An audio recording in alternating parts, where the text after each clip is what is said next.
بسم الله الرحمن الرحيم. الحمد لله الذي أنزل على عبده الكتاب ولم يجعل له عوجا قيما لينذر بأسا شديدا من لدنه ويبشر المؤمنين الذين يعملون الصالحات أن لهم أجرا حسنا ماكثين فيه أبدا وينذر الذين قالوا اتخذ الله ولدا ما لهم به من علم ولا لآبائهم كبرت كلمة تخرج من أفواههم إن يقولون إلا كذبا فلعلك باخع نفسك على آثارهم إن لم يؤمنوا بهذا الحديث أسفا إنا جعلنا ما على الأرض زينة لها لنبلوهم أيهم أحسن عملا وإنا لجاعلون ما عليها صعيدا جرزا أم حسبت أن أصحاب الكهف والرقيم كانوا من آياتنا عجبا إذ أوى الفتية إلى الكهف فقالوا ربنا آتنا من لدنك رحمة وهيئ لنا من أمرنا رشدا فضربنا على آذانهم في الكهف سنين عددا ثم بعثناهم لنعلم أي الحزبين أحصى لما لبثوا أمدا نحن نقص عليك نبأهم بالحق إنهم فتية آمنوا بربهم وزدناهم هدى وربطنا على قلوبهم إذ قاموا فقالوا ربنا رب السماوات والأرض لن ندعو من دونه إلها لقد قلنا إذا شططا هؤلاء قومنا اتخذوا من دونه آلهة لولا يأتون عليهم بسلطان بين فمن أظلم ممن افترى على الله كذبا وإذ اعتزلتموهم وما يعبدون إلا الله فأووا إلى الكهف ينشر لكم ربكم من رحمته ويهيئ لكم من أمركم مرفقا وترى الشمس إذا طلعت تزاور عن كهفهم ذات اليمين وإذا غربت تقرضهم ذات الشمال وهم في فجوة منه ذلك من آيات الله من يهد الله فهو المهتد ومن يضلل فلن تجد له وليا مرشدا وتحسبهم أيقاظا وهم رقود ونقلبهم ذات اليمين وذات الشمال وكلبهم باسط ذراعيه بالوصيد لو اطلعت عليهم لوليت منهم فرارا ولملئت منهم رعبا وكذلك بعثناهم ليتساءلوا بينهم قال قائل منهم كم لبثتم قالوا لبثنا يوما أو بعض يوم قالوا ربكم أعلم بما لبثتم فابعثوا أحدكم بورقكم هذه إلى المدينة فلينظر أيها أزكى طعاما فليأتكم برزق منه وليتلطف ولا يشعرن بكم أحدا إنهم إن يظهروا عليكم يرجموكم أو يعيدوكم في ملتهم ولن تفلحوا إذا أبدا. وكذلك أعثرنا عليهم ليعلموا أن وعد الله حق وأن الساعة لا ريب فيها إذ يتنازعون بينهم أمرهم فقالوا ابنوا عليهم بنيانا ربهم أعلم بهم قال الذين غلبوا على أمرهم لنتخذن عليهم مسجدا سيقولون ثلاثة رابعهم كلبهم ويقولون خمسة سادسهم كلبهم رجما بالغيب ويقولون سبعة وثامنهم كلبهم قل ربي أعلم بعدتهم ما يعلمهم إلا قليل فلا تمار فيهم إلا مراء ظاهرا ولا تستفت فيهم منهم أحدا ولا تقولن لشيء إني فاعل ذلك غدا إلا أن يشاء الله واذكر ربك إذا نسيت وقل عسى أن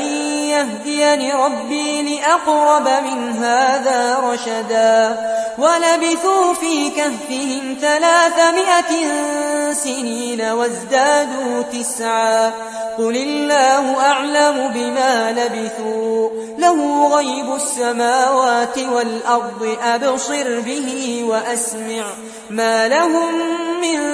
دونه من ولي ولا يشرك في حكمه أحدا واتل ما أوحي إليك من كتاب ربك لا مبدل لكلماته ولن تجد من دونه ملتحدا واصبر نفسك مع الذين يدعون ربهم بالغداة والعشي يريدون وجهه ولا تعد عيناك عنهم تريد زينة الحياة الدنيا ولا تطع من أغفلنا قلبه عن ذكرنا واتبع هواه وكان أمره فرطا وقل الحق من ربكم فمن شاء فليؤمن ومن شاء فليكفر إنا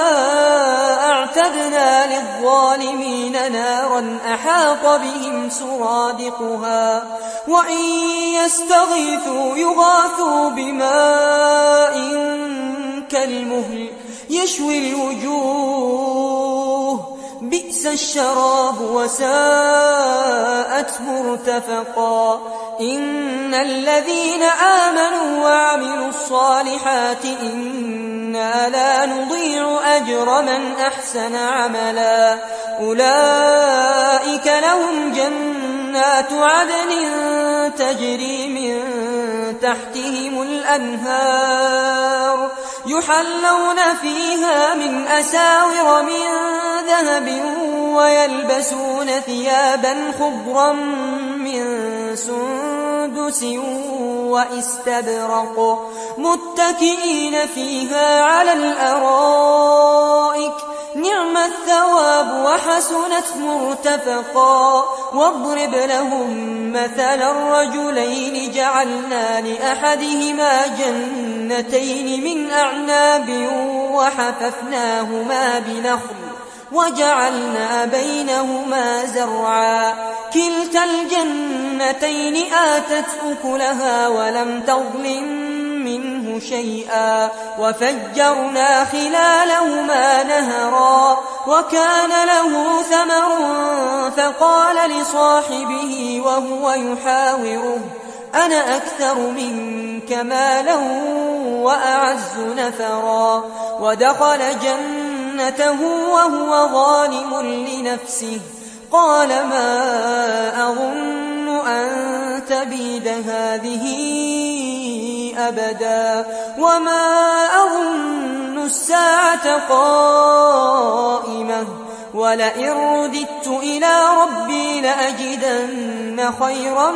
منها منقلبا قال له صاحبه وهو يحاوره أكفرت بالذي خلقك من تراب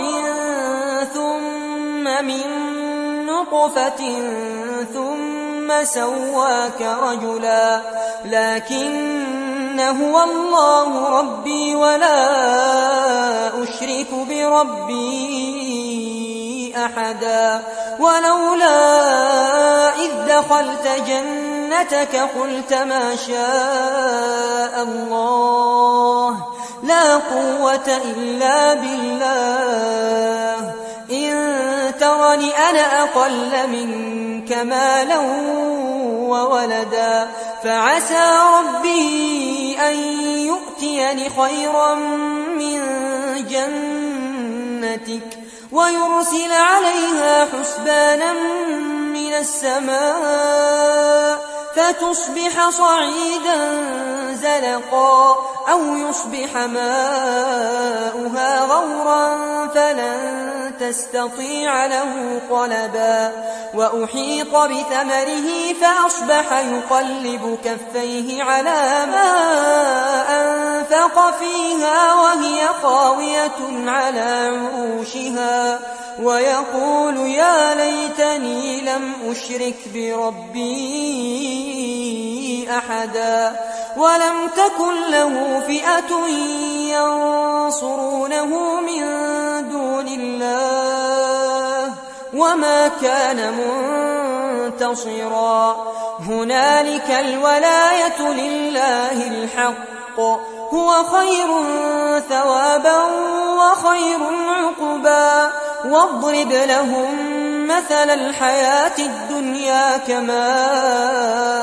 إن أنزلناه من السماء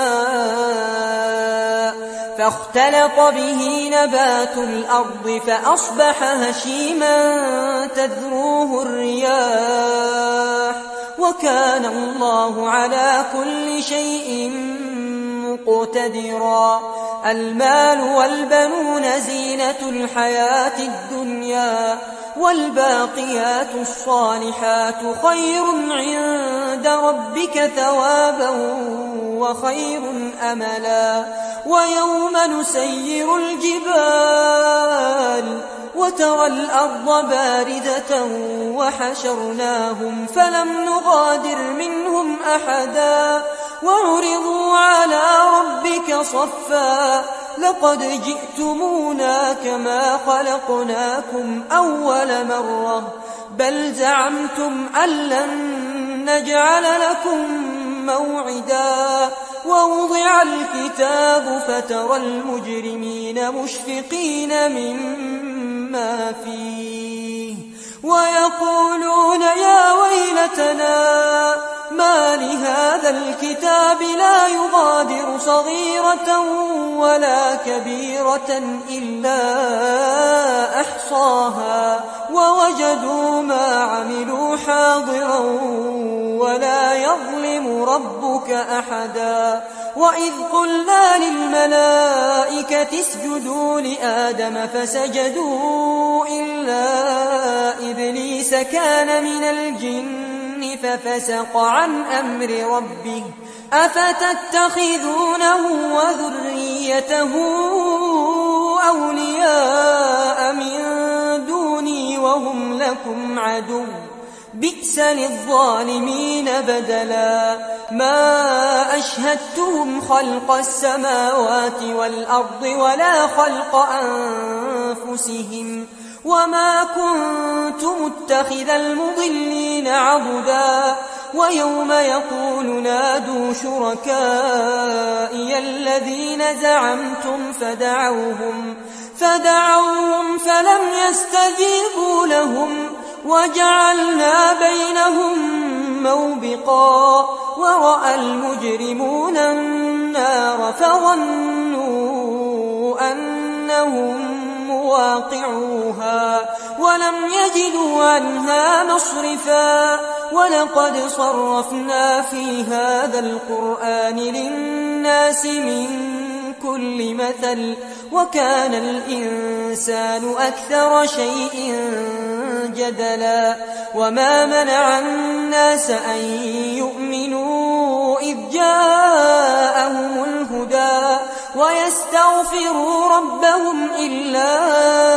أن تأتيهم سنة الأولين أو يأتيهم العذاب قبلا وما نرسل المرسلين إلا مبشرين ومنذرين ويجادل الذين كفروا بالباطل ليدحضوا به الحق واتخذوا آياتي وما أنذروا هزوا ومن أظلم ممن ذكر بآيات ربه فأعرض عنها ونسي ما قدمت يداه إنا جعلنا على قلوبهم أكنة أن يفقهوه وفي آذانهم وقرا وإن تدعهم إلى الهدى فلن يهتدوا إذا أبدا وربك الغفور ذو الرحمة لو يؤاخذهم بما كسبوا لعجل لهم العذاب بل لهم موعد لن يجدوا من دونه موئلا وتلك القرى أهلكناهم لما ظلموا وجعلنا لمهلكهم موعدا وإذ قال موسى لفتاه لا أبرح حتى أبلغ مجمع البحرين أو أمضي حقبا فلما بلغا مجمع بينهما نسيا حوتهما فاتخذ سبيله في البحر سربا فلما جاوزا قال لفتاه آتنا غداءنا لقد لقينا من سفرنا هذا نصبا قال أرأيت إذ أوينا إلى الصخرة فإني نسيت الحوت وما أنسانيه إلا الشيطان أن أذكره واتخذ سبيله في البحر عجبا قال ذلك ما كنا نبغ فارتدا على آثارهما قصصا فوجدا عبدا من عبادنا آتيناه رحمة من عندنا وعلمناه من لدنا علما قال له موسى هل أتبعك على أن تعلمني مما علمت رشدا قال إنك لن تستطيع معي صبرا وكيف تصبر على ما لم تحط به خبرا قال ستجدني إن شاء الله صابرا ولا أعصي لك أمرا قال فإن اتبعتني فلا تسألني عن شيء حتى أحدث لك منه ذكرا فانطلقا حتى إذا ركبا في السفينة خرقها قال أخرقتها لتغرق أهلها لقد جئت شيئا إمرا قال ألم أقل إنك لن تستطيع معي صبرا قال لا تؤاخذني بما نسيت ولا ترهقني من أمري عسرا فانطلقا حتى إذا لقيا غلاما فقتله قال أقتلت نفسا زكية بغير نفس لقد جئت شيئا نكرا قال ألم أقل لك إنك لن تستطيع معي صبرا قال إن سألتك عن شيء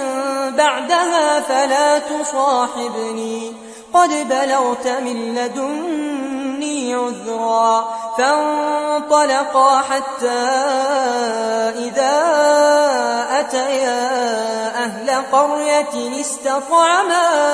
أهلها فأبوا أن يضيفوهما فوجدا فيها جدارا يريد أن ينقض فأقامه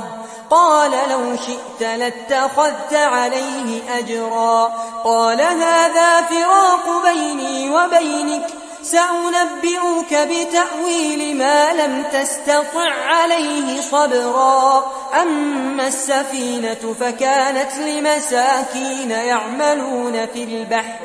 فأردت أن أعيبها وكان وراءهم ملك يأخذ كل سفينة غصبا وأما الغلام فكان أبواه مؤمنين فخشينا أن يرهقهما طغيانا وكفرا فأردنا أن يبدلهما ربهما خيرا منه زكاة وأقرب رحما وأما الجدار فكان لغلامين يتيمين في المدينة وكان تحته كنز لهما وكان أبوهما صالحا فأراد ربك أن يبلغا أشدهما ويستخرجا كنزهما رحمة من ربك وما فعلته عن أمري ذلك تأويل ما لم تسطع عليه صبرا ويسألونك عن ذي القرنين قل سأتلو عليكم منه ذكرا إنا مكنا له في الأرض وآتيناه من كل شيء سببا فأتبع سببا حتى إذا بلغ مغرب الشمس وجدها تغرب في عين حمئة ووجد عندها قوما قلنا يا ذا القرنين إما أن تعذب وإما أن تتخذ فيهم حسنا قال أما من ظلم فسوف نعذبه ثم يرد إلى ربه فيعذبه عذابا نكرا وأما من آمن وعمل صالحا فله جزاء الحسنى وسنقول له من أمرنا يسرا ثم أتبع سببا حتى إذا بلغ مطلع الشمس وجدها تطلع على قوم لم نجعل لهم من دونها سترا كذلك وقد أحطنا بما لديه خبرا ثم أتبع سببا حتى إذا بلغ بين السدين وجد من دونهما قوما لا يكادون يفقهون قولا قالوا يا ذا القرنين إن يأجوج ومأجوج مفسدون في الأرض فهل نجعل لك خرجا على أن تجعل بيننا وبينهم سدا قال ما مكني فيه ربي خير فأعينوني بقوة أجعل بينكم وبينهم ردما آتوني زبر الحديد حتى إذا ساوى بين الصدفين قال انفخوا حتى إذا جعله نارا قال آتوني أفرغ عليه قطرا فما استطاعوا أن يظهروه وما استطاعوا له نقبا قال هذا رحمة من ربي فإذا جاء وعد ربي جعله دكا وكان وعد ربي حقا وتركنا بعضهم يومئذ يموج في بعض ونفخ في الصور فجمعناهم جمعا وعرضنا جهنم يومئذ للكافرين عرضا الذين كانت أعينهم في غطاء عن ذكري وكانوا لا يستطيعون سمعا أفحسب الذين كفروا أن يتخذوا عبادي من دوني أولياء إنا أعتدنا جهنم للكافرين نزلا قل هل ننبئكم بالأخسرين أعمالا الذين ضل سعيهم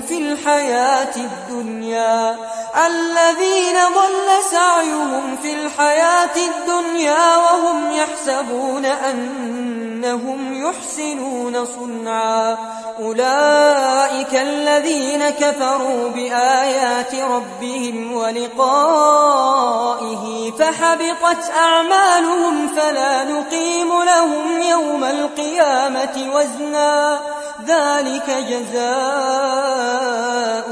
جهنم بما كفروا واتخذوا آياتي ورسلي هزوا إن الذين آمنوا وعملوا الصالحات كانت لهم جنات الفردوس نزلا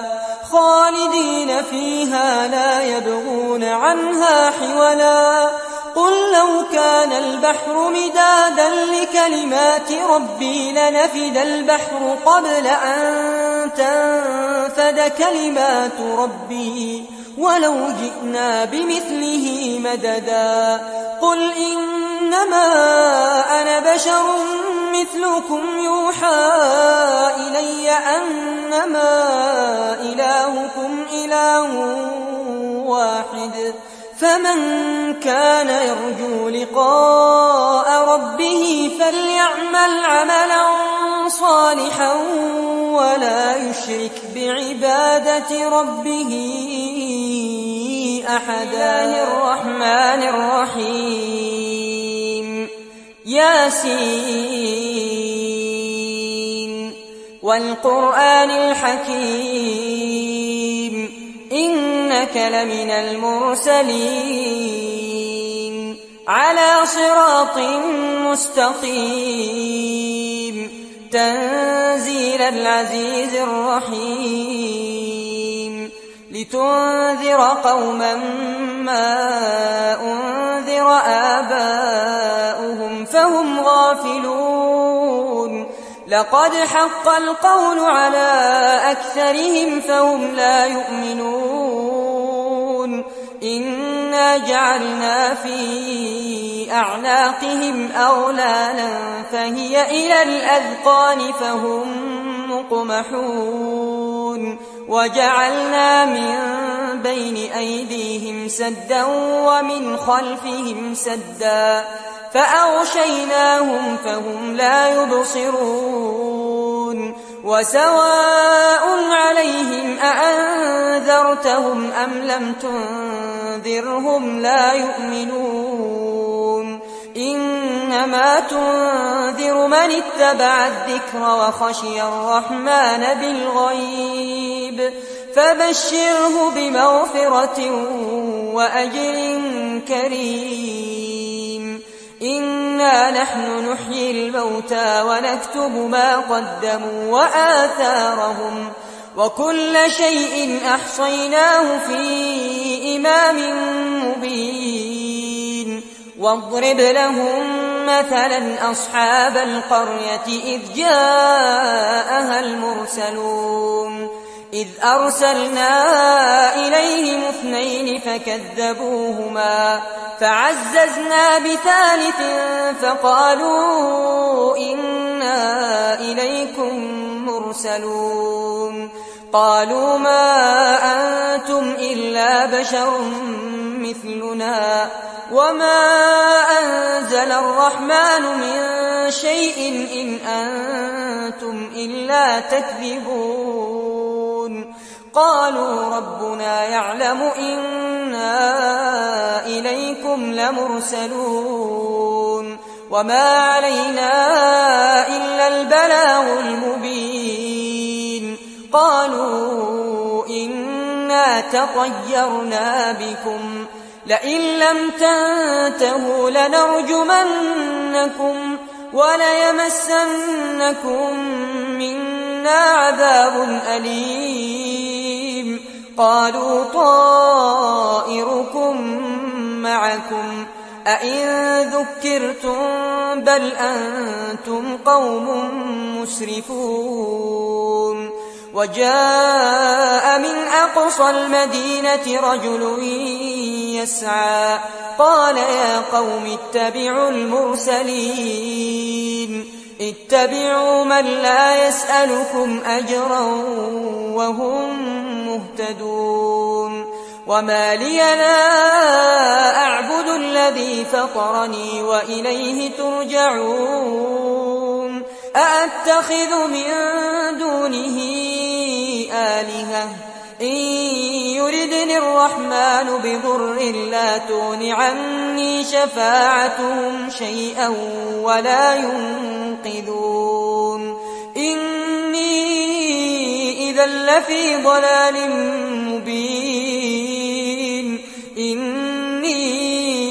آمنت بربكم فاسمعون قيل ادخل الجنة قال يا ليت قومي يعلمون بما غفر لي ربي وجعلني من المكرمين وما أنزلنا على قومه من بعده من جند من السماء وما كنا منزلين إن كانت إلا صيحة واحدة فإذا هم خامدون يا حسرة على العباد ما يأتيهم من رسول إلا كانوا به يستهزئون ألم يروا كم أهلكنا قبلهم من القرون أنهم إليهم لا يرجعون وإن كل لما جميع لدينا محضرون وآية لهم الأرض الميتة أحييناها وأخرجنا منها حبا فمنه يأكلون وجعلنا فيها جنات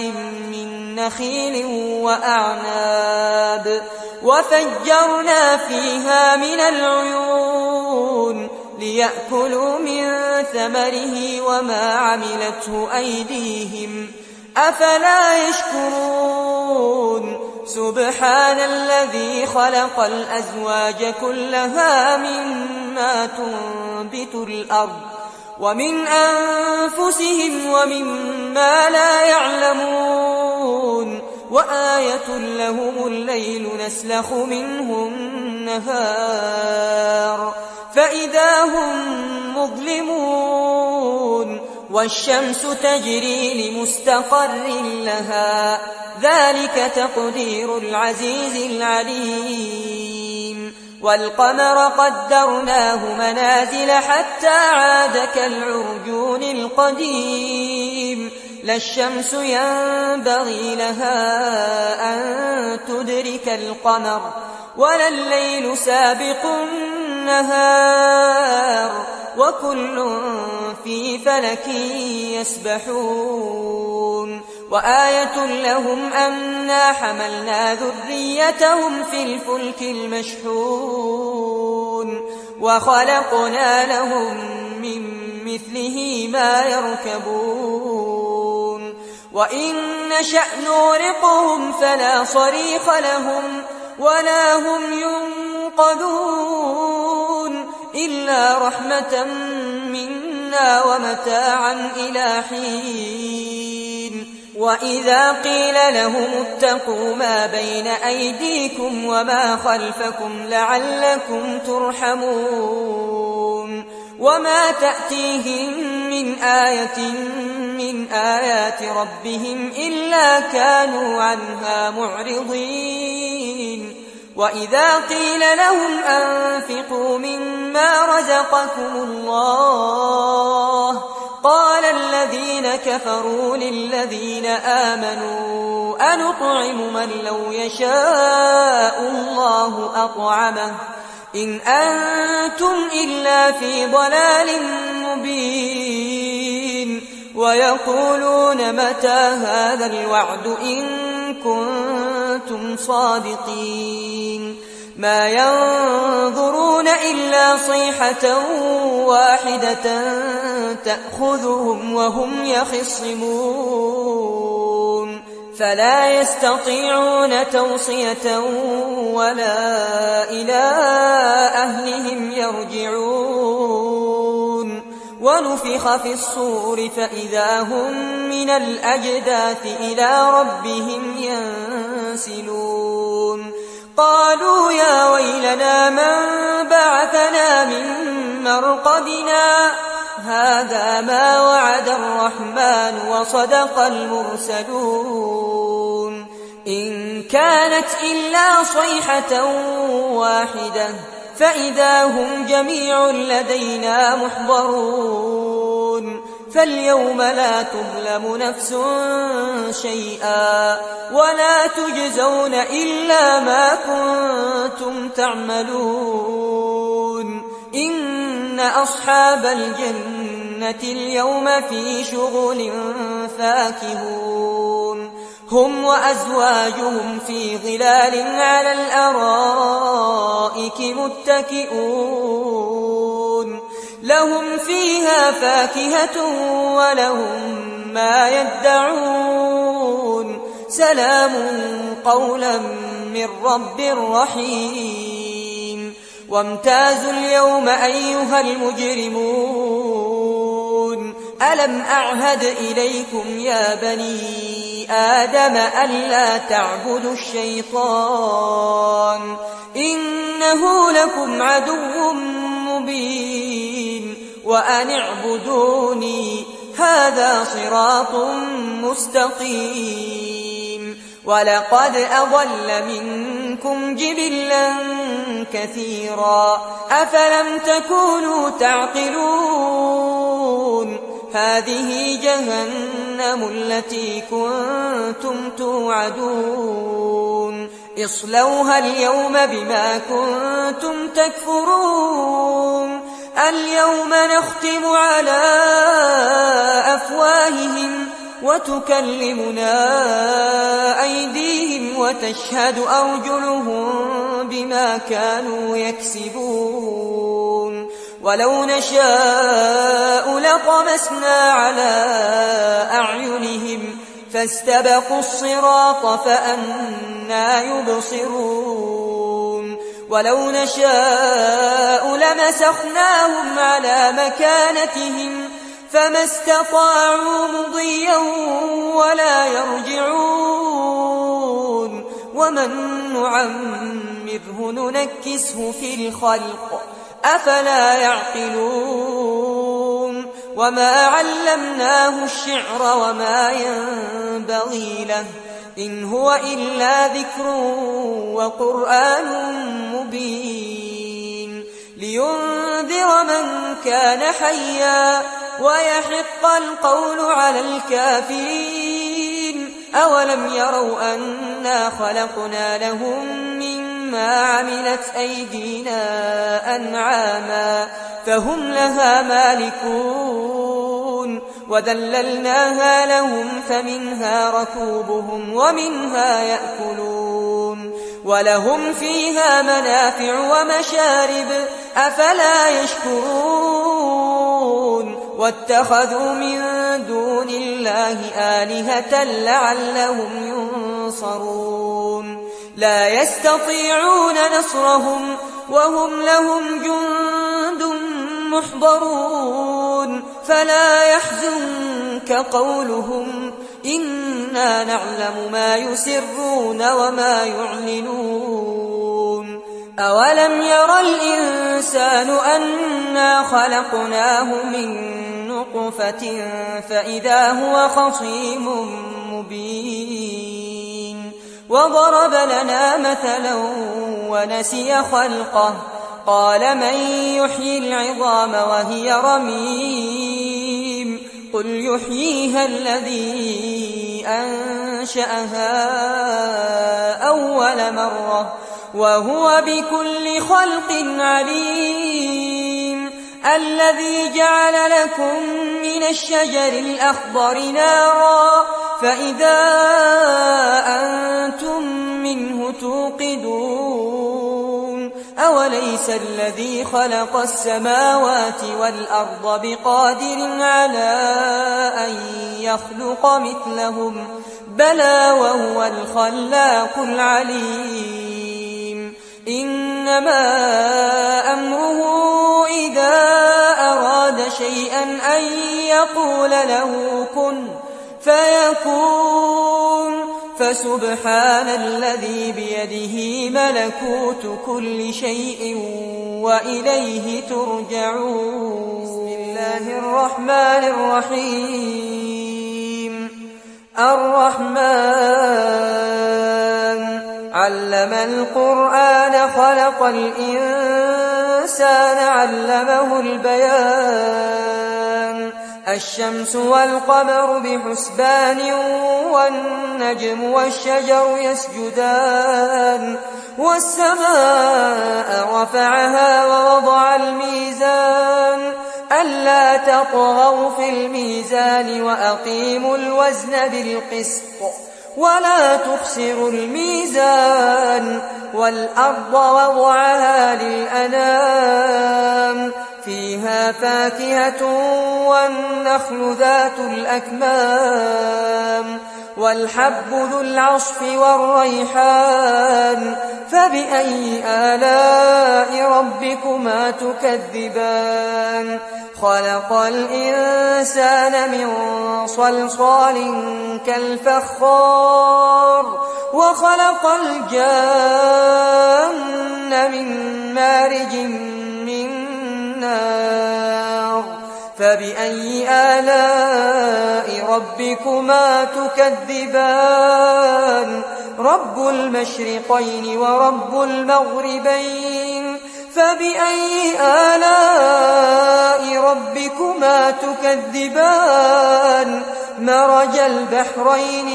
يلتقيان بينهما برزخ لا يبغيان فبأي آلاء ربكما تكذبان يخرج منهما اللؤلؤ والمرجان فبأي آلاء ربكما تكذبان وله الجوار المنشآت في البحر كالأعلام فبأي آلاء ربكما تكذبان كل من عليها فان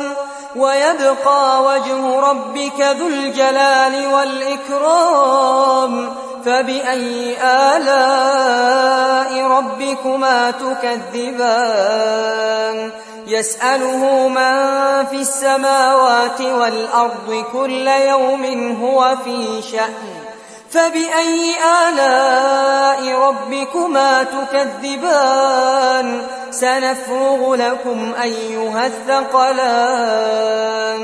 فبأي آلاء ربكما تكذبان يا معشر الجن والإنس إن استطعتم أن تنفذوا من أقطار السماوات والأرض فانفذوا لا تنفذون إلا بسلطان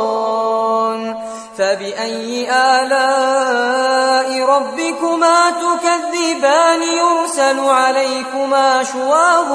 من نار ونحاس فلا تنتصران فبأي آلاء ربكما تكذبان فإذا انشقت السماء فكانت وردة كالدهان فبأي آلاء ربكما تكذبان فيومئذ لا يسأل عن ذنبه إنس ولا جان فبأي آلاء ربكما تكذبان يعرف المجرمون بسيماهم فيؤخذ بالنواصي والأقدام فبأي آلاء ربكما تكذبان هذه جهنم التي يكذب بها المجرمون يطوفون بينها وبين حميم آن فبأي آلاء ربكما تكذبان ولمن خاف مقام ربه جنتان فبأي آلاء ربكما تكذبان ذواتا أفنان فبأي آلاء ربكما تكذبان فيهما عينان تجريان فبأي آلاء ربكما تكذبان فيهما من كل فاكهة زوجان فبأي آلاء ربكما تكذبان متكئين على فرش بطائنها من استبرق وجنى الجنتين دان فبأي آلاء ربكما تكذبان فيهن قاصرات الطرف لم يطمثهن إنس قبلهم ولا جان فبأي آلاء ربكما تكذبان كأنهن الياقوت والمرجان فبأي آلاء ربكما تكذبان هل جزاء الإحسان إلا الإحسان فبأي آلاء ربكما تكذبان ومن دونهما جنتان فبأي آلاء ربكما تكذبان مدهامتان فبأي آلاء ربكما تكذبان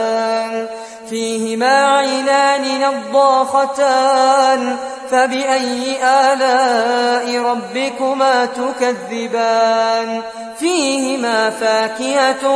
ونخل ورمان فبأي آلاء ربكما تكذبان فيهن خيرات حسان فبأي آلاء ربكما تكذبان حور مقصورات في الخيام فبأي آلاء ربكما تكذبان لم يطمثهن إنس قبلهم ولا جان فبأي آلاء ربكما تكذبان متكئين على رفرف خضر وعبقري حسان فبأي آلاء ربكما تكذبان تبارك اسم ربك ذي الجلال والإكرام بسم الله الرحمن الرحيم إذا وقعت الواقعة ليس لوقعتها كاذبة خافضة رافعة إذا رجت الأرض رجا وبست الجبال بسا فكانت هباء منبثا وكنتم أزواجا ثلاثة فأصحاب الميمنة ما أصحاب الميمنة وأصحاب المشأمة ما أصحاب المشأمة والسابقون السابقون أولئك المقربون في جنات النعيم ثلة من الأولين وقليل من الآخرين على سور موضونة متكئين عليها متقابلين يطوف عليهم ولدان مخلدون بأكواب وأباريق وكأس من معين لا يصدعون عنها ولا ينزفون وفاكهة مما يتخيرون ولحم طير مما يشتهون وحور عين كأمثال اللؤلؤ المكنون جزاء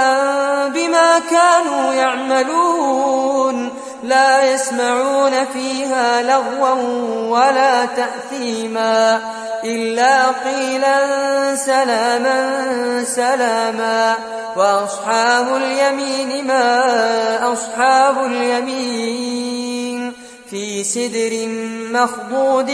وطلح منضود وظل ممدود وماء مسكوب وفاكهة كثيرة لا مقطوعة ولا ممنوعة وفرش مرفوعة إنا أنشأناهن إن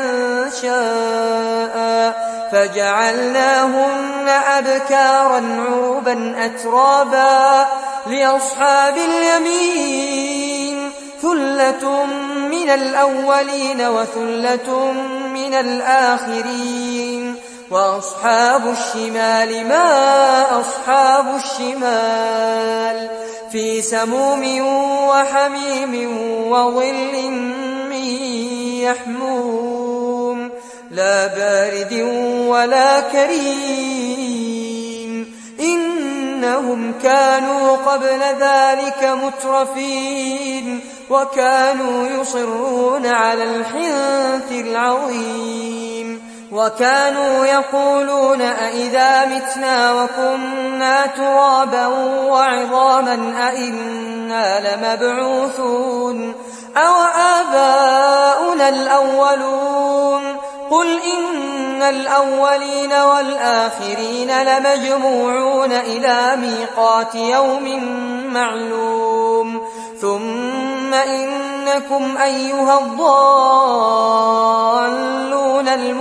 المكذبون لآكلون من شجر من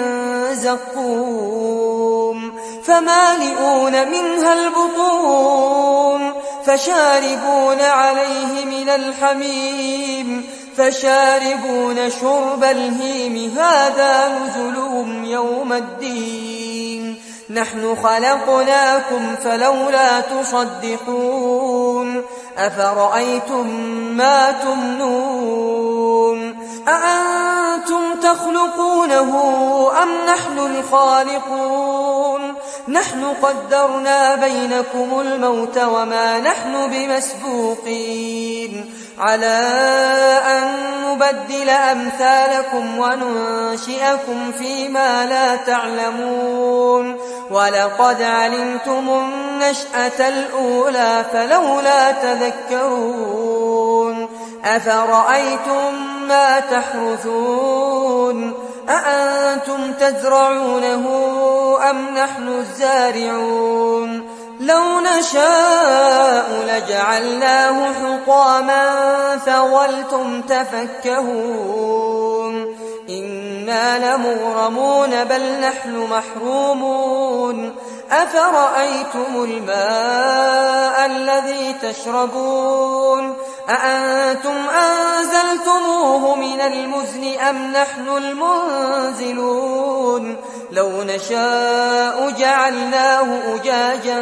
فلولا تشكرون أفرأيتم النار التي تورون أأنتم أنشأتم شجرتها أم نحن المنشئون نحن جعلناها تذكرة ومتاعا للمقوين فسبح باسم ربك العظيم فلا أقسم بمواقع النجوم وإنه لقسم لو تعلمون عظيم إنه لقرآن كريم في كتاب مكنون لا يمسه إلا المطهرون تنزيل من رب العالمين أفبهذا الحديث أنتم مدهنون وتجعلون رزقكم أنكم تكذبون فلولا إذا بلغت الحلقوم وأنتم حينئذ تنظرون ونحن أقرب إليه منكم ولكن لا تبصرون فلولا إن كنتم غير مدينين ترجعونها إن كنتم صادقين فأما إن كان من المقربين فروح وريحان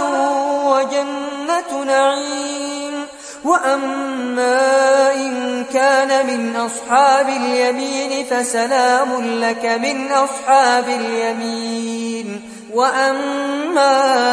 إن كان من المكذبين الضالين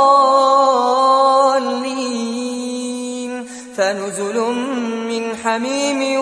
وتصلية جحيم إن هذا لهو حق اليقين فسبح باسم ربك العظيم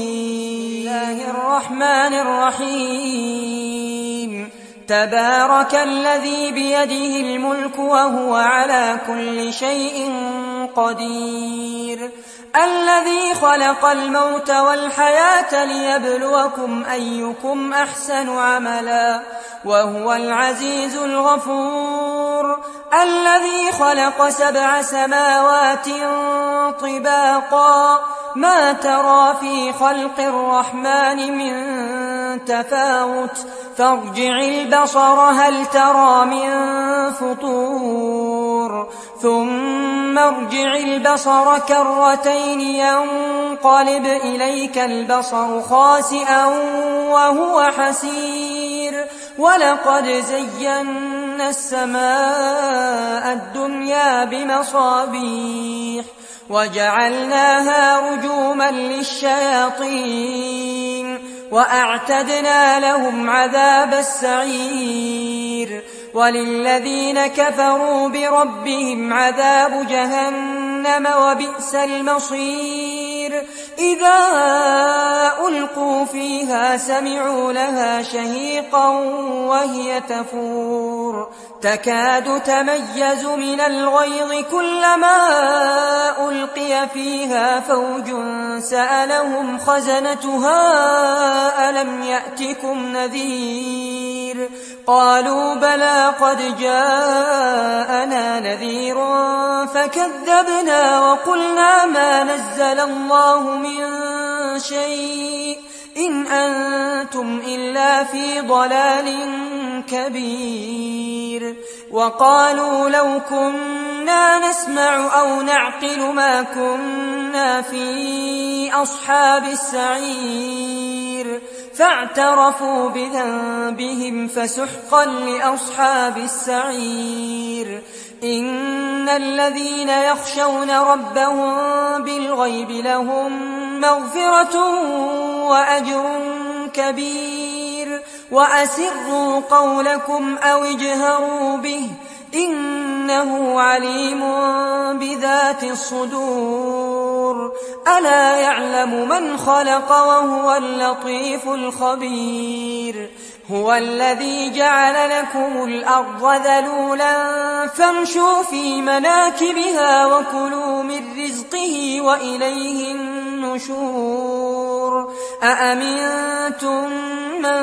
في السماء أن يخسف بكم الأرض فإذا هي تمور أم أمنتم من في السماء أن يرسل عليكم حاصبا فستعلمون كيف نذير ولقد كذب الذين من قبلهم فكيف كان نكير أولم يروا إلى الطير فوقهم صافات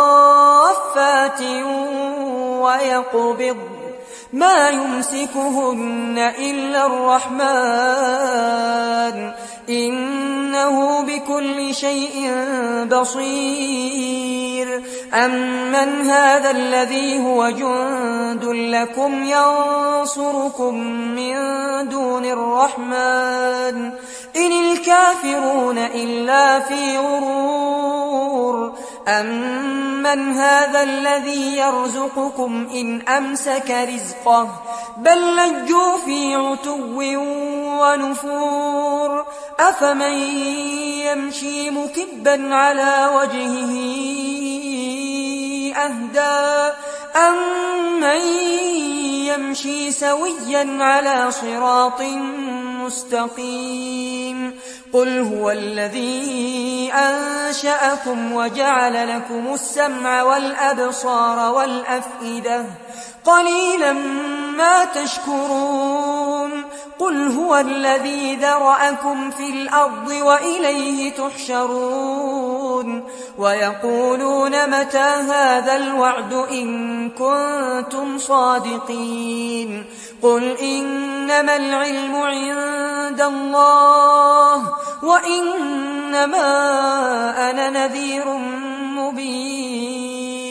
فلما رأوه زلفة سيئت وجوه الذين كفروا وقيل هذا الذي كنتم به تدعون قل أرأيتم إن أهلكني الله ومن معي أو رحمنا فمن يجير الكافرين من عذاب أليم قل هو الرحمن آمنا به وعليه توكلنا فستعلمون من هو في ضلال